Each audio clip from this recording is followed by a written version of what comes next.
Okay, so welcome everyone. And as you can see, there is again very few people here today because of the coronavirus sweeping around the world, sweeping Perth as well, starting gradually. So we have a very small audience. But still, we're going to keep these things going through the video streaming because the idea is to reach not just people in here live, but to reach anyone who is listening anywhere in the world and also around Perth or wherever it might be. So we're going to keep these things going, and hopefully we will not stop at all with these live streams, and maybe we might even add some more live streams. We'll see what happens down the track. And despite all the problems with the illnesses and the pandemic and all of this, there's always a silver lining. In fact, I would say not just a silver lining, a whole silver cloud maybe. The cloud is actually silver, maybe, the dark lining sometimes. Because when you see, if you look at these problems in the world outside and you understand them in the right way from a Buddhist perspective, actually it often helps in your meditation practice. One of the problems with life and meditation in particular is that we tend to hold on too much to the external world. It is too interesting to us. You plan about the future, you think about what you're going to do, you solve problem. As soon as your mind becomes a little bit peaceful, people often use it to solve problems because you can feel that the power of the mind is building up. And then you destroy your meditation as a consequence. Or you think about the past, about past bad habits or whatever it might be. So the world outside always has a very powerful draw and pull on the mind. And the way to overcome that is to understand the downside of that world. And that is what you see when we have the coronaviruses and all other kinds of problems in that world. So from a spiritual perspective, it is not all bad. In fact, it can be very useful. And when I say that it is not just the cloud has a silver lining, but the whole cloud might be silver, is because these are the things that actually get you moving on the spiritual path. And sometimes when life is too smooth, going too well, it is difficult to actually find that effort and find that motivation to really get on with your practice. So remember that this coronavirus thing is not a unique problem. The world, there is endless problems, one coming after the other one. You solve one, and there's a whole line of other problems waiting down the track for you.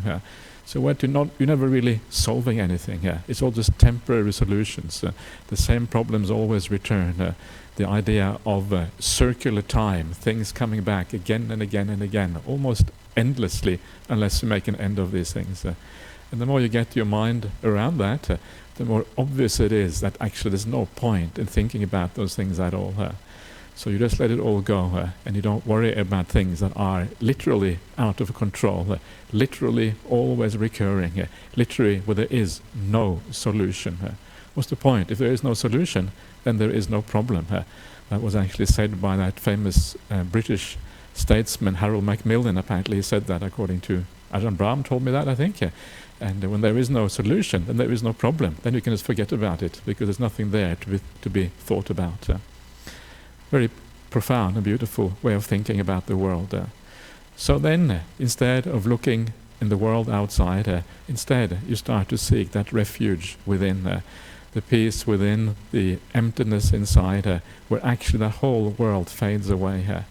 And what a wonderful thing it is, sometimes when you cannot touch that void inside, that emptiness inside, you just feel so extraordinarily beautiful and so powerful. You can feel your mind getting energized. You feel the beauty of that stillness compared to the endless running around in the world. So that is the real refuge in Buddhist practice. And Ajahn Brahm's teacher, famously said that samadhi, or deep meditation, that is your real home. It is your real home because you can relax, you can let go, you can allow everything to just be, and you can come back to your kind of center, a state of peace, of being unburdened by all the problems in the world, and that is where you find the real refuge in your life. So just try to sometimes use these kind of reflections. These are part and parcel of right view on the Buddhist path. And of course, right view begins the Noble Eightfold Path, but not only does it begin the Noble Eightfold Path, but right view is also very useful for meditation practice. It specifically says in the Suttas of the Buddha that with right view is support for Satipatthana practice. In other words, the mindfulness of breath and all the kind of meditations that you, general meditations that you are taught in Buddhism, such as the meditation you're taught here also from the Dhammaloka center. So right view is really one of those important foundations. So try to use the coronavirus to your advantage, and if you do, then nothing is ever lost. If you can use every problem in life as to your advantage, then wow, you're going to grow really fast on the Buddhist path. Okay, so let's try to do some meditation together here.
Okay, so as always, start off the meditation by just feeling the body, making sure that you are at ease, that you feel relaxed and you feel good, so that the meditation has a good starting point.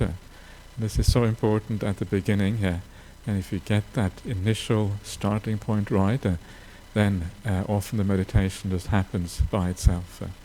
And very often it is useful just to think of yourself as just relaxing in your favorite armchair or something like that, because when you relax in your favorite armchair, then usually you just allow the world to flow to flow by. You don't push the world in one way or another, because you're just relaxing and allowing your stress to kind of dissipate. In the same way, meditation should almost be like that kind of attitude, allowing the world to flow by, and then gradually allowing things just to calm down, all by themselves, without any willpower or interference on your part.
And as you allow yourself to relax and you allow the body and the mind just gradually to fall to peace, then please notice that unburdening of the mind, where all the problems of the world just gradually fade away. And notice how delightful it is when all those burdens start to disappear. It is as if you are going into your own private little cave. And that cave is really just the mindfulness and the moving inward of the meditation practice. As if you have this personal place of refuge inside of yourself, where all the burdens of the world are far away. And notice that, because noticing the delights of meditation practice is one of the great ways of making progress.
And if you do find yourself drifting off and thinking about external things in the world, and just remind yourself very gently that world really, there's no end to the problems. There is no refuge, there's no certainty or anything really useful to be found in that world.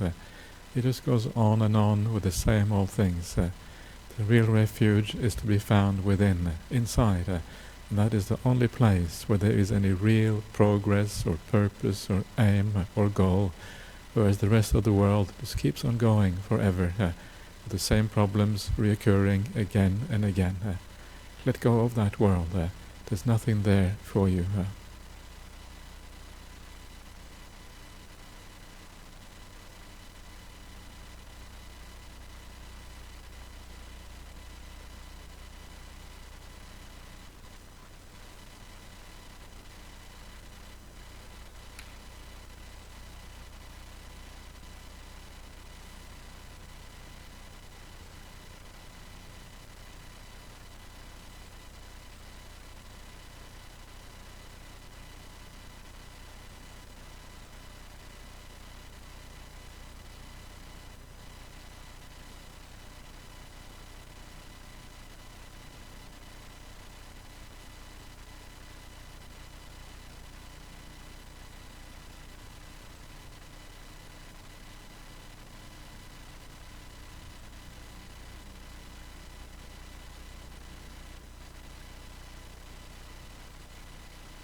Okay, so now coming close to the end of the meditation, and as always I would recommend everyone to spend a few moments reviewing the progress or the lack of progress that you've had, and try to understand the causality and how this process actually works.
Okay, so that is the meditation for this afternoon, and as usual we have a few questions.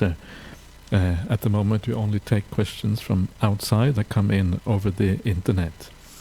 And so the first one is from Gwendolyn, who asks, do you have any advice for people in isolation or people separated from their families by the travel ban? How to comfort people in these situations? I guess it depends on what kind of people they are, but one of the great things, if you are a Buddhist or if you are inclined towards meditation practice and those sort of things, then of course being in solitude is a great opportunity to practice some meditation and just be peaceful, and being on your own can be a great wonderful thing if you are inclined towards that. And sometimes Ajahn Brahmali jokes about getting a prison sentence, because if he got a prison sentence and was put in isolation, then great, yay, he could kind of just enjoy the meditation practice. So it depends on the circumstances, but that is one way of dealing with that. And another way of dealing with that is, of course, just to live in a way of kindness and care for whoever is around you, because the reason we often feel separated is because of a lack of connection to the people around us. If we have a connection to the people around us, a sense of metta and compassion and these kind of things, and these things create a connection in a certain way. So by practicing kindness, you're building up a connection to the people around you. Even just doing a bit of metta meditation, wishing all people around you happiness and fulfillment and all of these things, actually creates a sort of lack of loneliness. If you have a heart which is full of compassion and kindness, you never really feel lonely wherever you are, even if you are in complete solitude. That is kind of one of the paradoxes of the developing the mind, is that the lack of loneliness comes from how you develop the mind rather than how you the actual situation that you are in. But in a more kind of gentle, in a more kind of basic way, you can also comfort people by just reminding them that this too will pass. Very simple advice that Ajahn Brahmali kind of doles out all the time, but it's very simple, but also very true.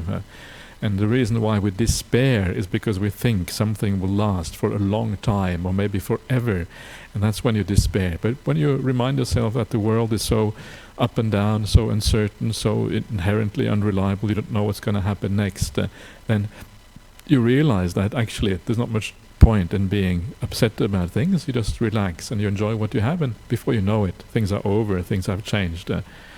Or you have the Ajahn Brahm's other nice story of good, bad, who knows? Very often we think that bad things are bad, but actually bad things may turn out very different. The bad things may be good sometimes, depending on how. It's really how we deal with things that makes them good or bad, not the situation in its own right. So little things like that, all of those things are ways of dealing with it. So whatever, you have to figure out what is appropriate for the kind of people that you're talking about. Next person here is Sampadi. What type of meditation is suitable when feeling physical pain?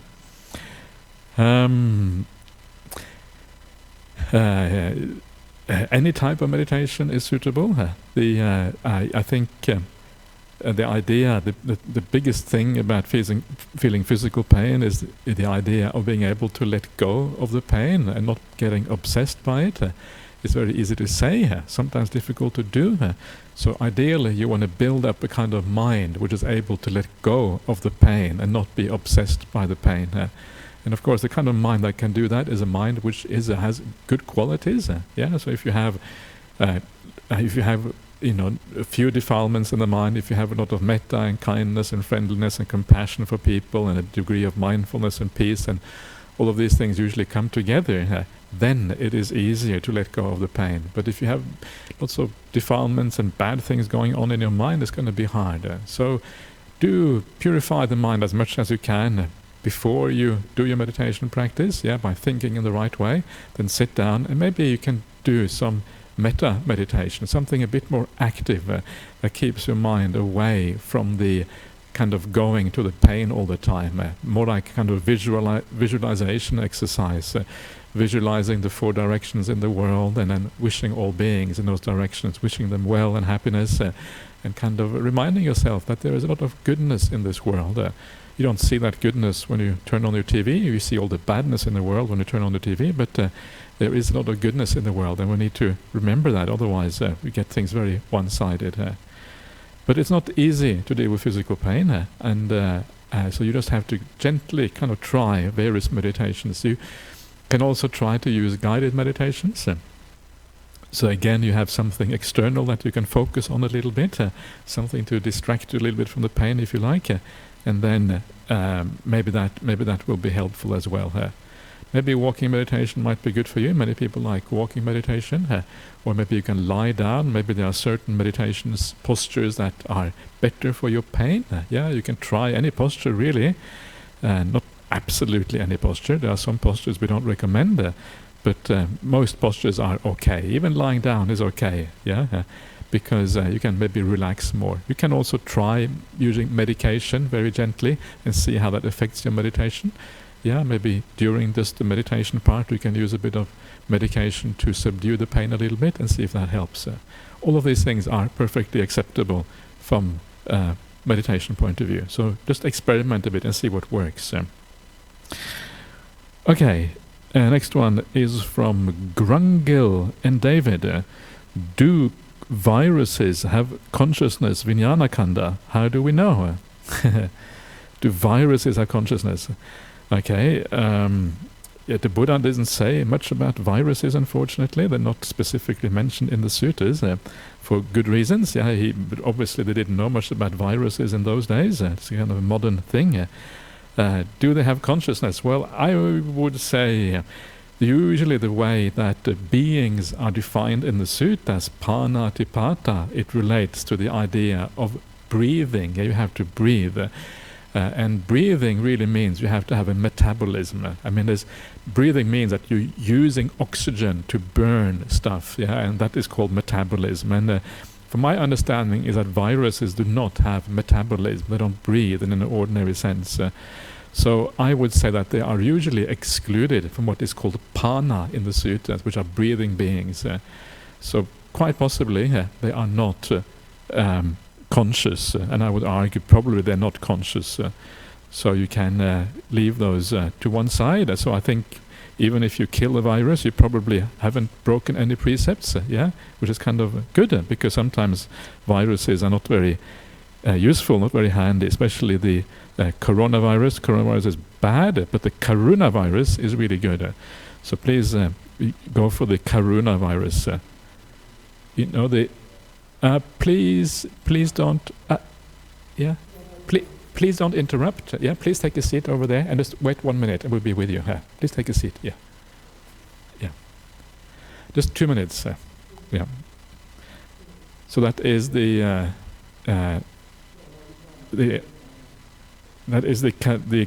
virus. The last one is from Gwendolyn again. Does karma play a part in situations that affect the whole world? And karma is really a personal thing. Yeah, the way it is defined in the sutras, karma is the link between intention and how you feel about yourself. And it takes effect in many different ways. It takes effect in the same life, from one life to the next, or across many lifetimes. But it really is that connection between your intentions and how you feel about yourself afterwards. And for that reason, it is always a personal thing. It is not something that plays a part in society. It plays a part in the sense that our personal experience is obviously also affected.